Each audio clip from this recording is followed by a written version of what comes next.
Then, if Yes, you sir. understood that how we can test that heteroscedasticity, then we will come to know that what are the remedial measures. For example, when the particular model is suffering from heteroscedasticity, what are the remedial measures? Generally, as I told you that when you have been getting some problem in your body, simply you will visit a hospital, nothing but you will go to the hospital, doctor will check that, so they will take some sample of blood, then they will use some test, and on the basis of results only, the doctor will give the some tablets, something but they will write the prescription. So nothing but the prescription, that the tablets is nothing but remedial measures. Remedial measures, that's why we can say simple remedies and term. When you're taking account, when you're using generally remedies, what are the remedies for the causes and consequences? Then this is the remedial measures in of heteroscedasticity.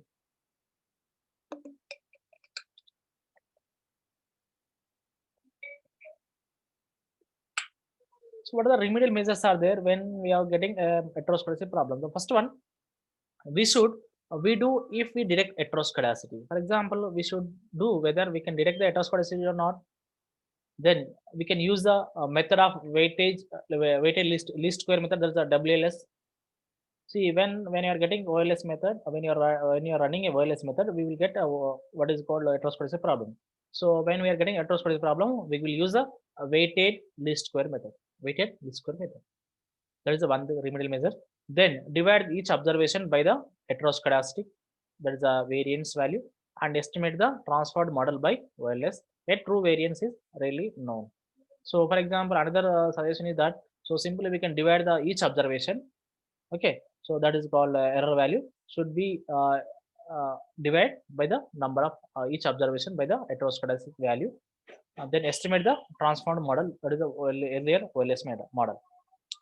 And if true value or error variance is proportional to the square of one regressors, for example, as I told, the square of residual square of errors, sum of squares, see if the true errors variance is proportional to the square of the one of the regressors, we can divide the both sides of the equation by the variable and run the transformed regression. Simple, when we are getting a true error value variance, error of the variance, so it should be proportional to the square of the one of the regressors, nothing but, so as I told you that variance, uh, sigma square is equal to alpha 1 plus alpha 2 z2i.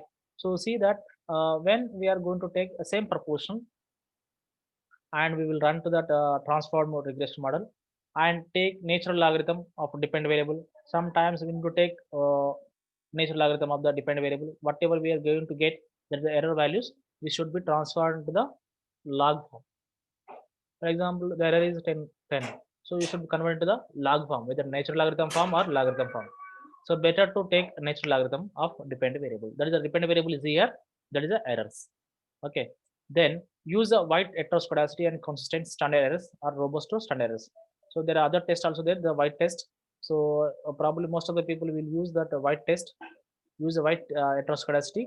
So which give the consistent standard errors, nothing but, so as I told you that when the standard values is wrong, so you will get heteroscedasticity problem. So as we apply the models, so we need to use the whites heteroscedasticity consistent standard errors or robust of standard error values.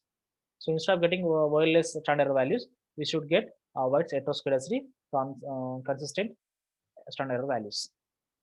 Then so valid in large sample only. If you get small, if you get heteroscedasticity problem in small sample, so it is not a valid thing. As I told you that the heteroscedasticity problem we will get in the large sample only. When you're getting small sample, you will get heteroscedasticity problem. So when you increase the sample size, you may not get any problems. In that case, most of the scholars, most of the professors will tell you that. So tell us that you can increase the sample size, then you will not get more problems. When you will take only small sample, you may get more problems. So then how we can resolve the heteroscedasticity? Then we have the three methods, as we told that weighted least square method. And before that, we need to generalize the least square method. We have the three different cases, three model. That is the weighted generalized least square method, GLS model, and WLS model, and heteroscedasticity constant estimation method. So there are three methods are there. So most of the scholars they will use this method, generalized least square method and weighted least square method. Okay. So only less number of scholars they will use the heteroscedasticity and consistent estimation method. So what is the generalized least square method? Simple, the consider model. See, there is a yt is equal to beta 1, beta 2, x2. These are time series data. See, so this is called where variance of ut is equal to sigma square of t. See, when you are going to estimate this model, there's error value. So after getting that error value, we should convert. We should know that what is the variance. How we can write the variance of error term is equal to sigma square. Sigma square is nothing but variance. Sigma is nothing but standard deviation, right? Sigma square is equal to variance of the error value here. So it is a variance of ut. So it means that variance of the error term.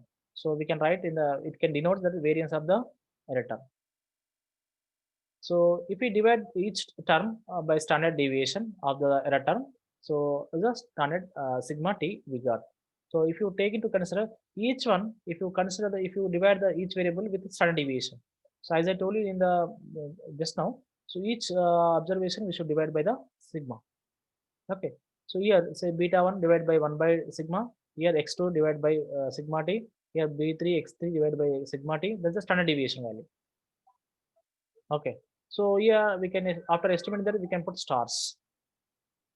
So where we have now that the variance of the estimated error term is equal to the variance of ut divided by standard deviation of the error term is equal to the variance of error term is equal to variance of the error term is equal to 1. Nothing but here something by something. For example, 2 by 2 is equal to 1.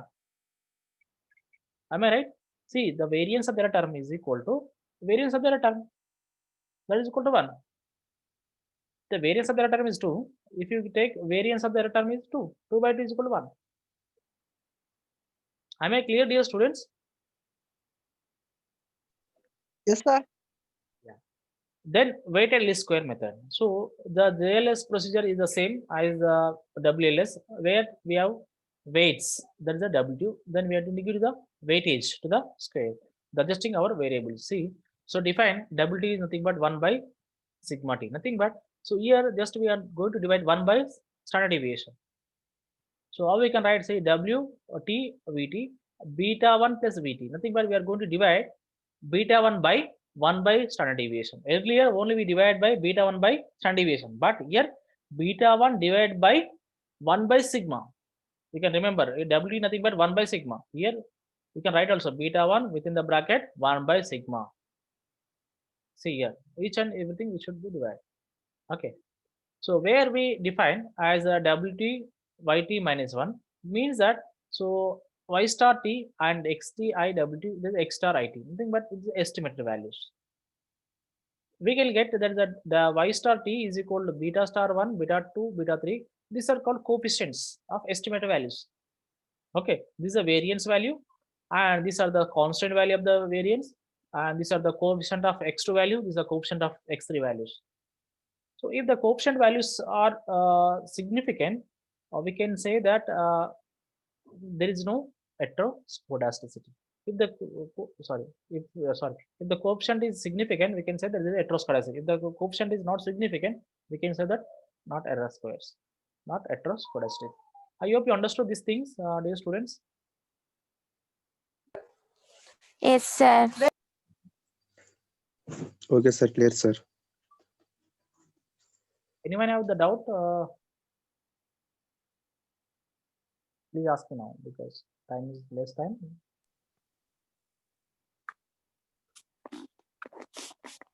Anybody have the doubt? No, sir. No doubt. Okay. Then thank you very much for your patience listening. Okay. So thank you very much once again. So shall I close the session now? If you don't have the doubt, I will say close the session. If you have the doubt, you can ask me now.